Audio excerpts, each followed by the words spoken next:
the number one cause of death in the United States and the number one cause of disability is the standard American diet, bumping tobacco smoking to number 2. Now, cigarettes only kill 500,000 Americans every year, whereas our diet kills hundreds of thousands more.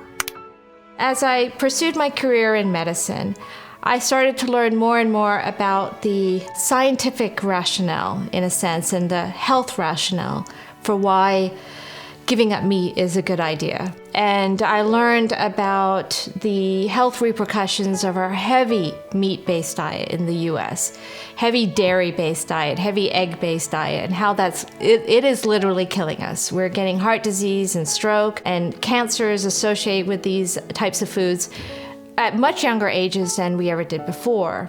Less than a quarter of medical schools in the United States even have a single dedicated course in nutrition. The number one cause of death in the United States, the number one cause of disability is our diet. So naturally, it's the number one thing medical students are taught?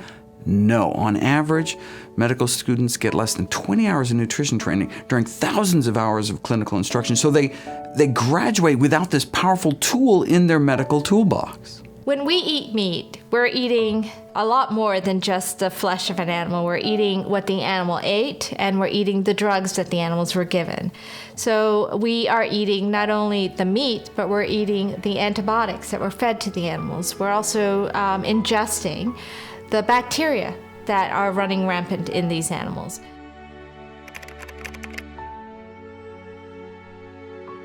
Our oceans and waterways are humanity's sewers. Everything eventually flows into the sea. The highest levels of toxic heavy metals like mercury and PCBs and dioxins and pesticides found within the aquatic food chain. The reason that cutting down on fish consumption appears to lower one's risk of diabetes, for example, is because you're lowering your risk of these industrial toxins that build up in the food supply.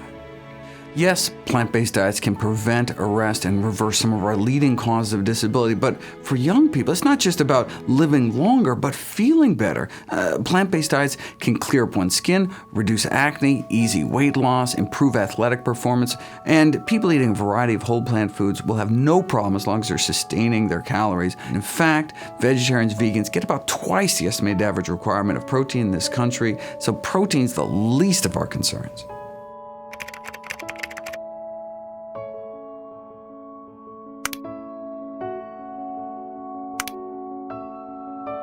I think around the late middle school to high school transition, I got into working out.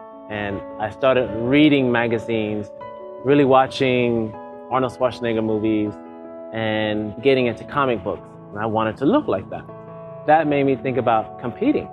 And I used to always watch all the bodybuilders of the past, and it inspired me to say, man, all those years I've wanted to do it, I should do it. I knew nothing about vegan, vegetarian bodybuilders. I just thought, oh, I'm vegan, okay. I can still get up there and compete. We'll see what happens. It's something I've always wanted to do. Mr. Universe right now is vegan. The guy who just broke the Guinness Book of World Records for lifting the most weight is vegan. The anti-inflammatory nature of plant-based diets reduces recovery time. It reduces that delayed onset muscle soreness you feel a day or two after a really strong workout, and so you can get back into training stronger and faster than before. A normal dinner to me is not normal to what most people consider. For example, last night I had cashew macaroni and cheese with broccoli and some beans. Most people look at that and say, man, where's the meat? They're thinking, where's the protein source? They don't realize there's protein in every single thing that's on my plate. And I'm getting it all in, plus micronutrients, macronutrients, carbohydrates, fiber. The cheapest foods in the supermarket are among the healthiest foods. Canned beans, dried beans, you can get cabbage for like $1 a pound. Red cabbage, purple cabbage, one of the healthiest foods out there. There's only one diet that's ever been proven to reverse heart disease in the majority of patients, a plant-based diet. So, anytime someone tries to sell you on some new diet, do me a favor, ask them this simple question. Wait a second, has this diet been proven to reverse heart disease? The number one reason me and all my loved ones will die? If the answer is no, why would you even consider it?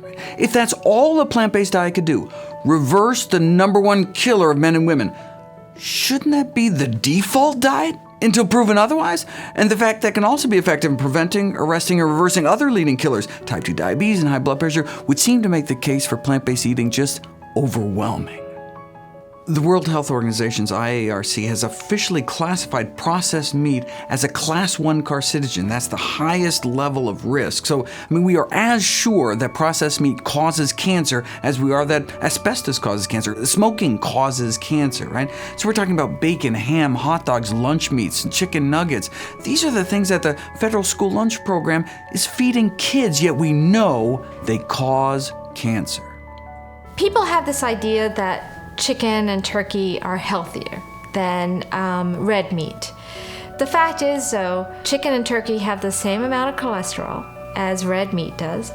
And if any of us were to worry about which kind of animal would most likely carry infectious disease, it's probably a chicken or a turkey, more than a cow, because chickens and turkeys are more confined and bred in larger numbers than any other animal that we eat out there.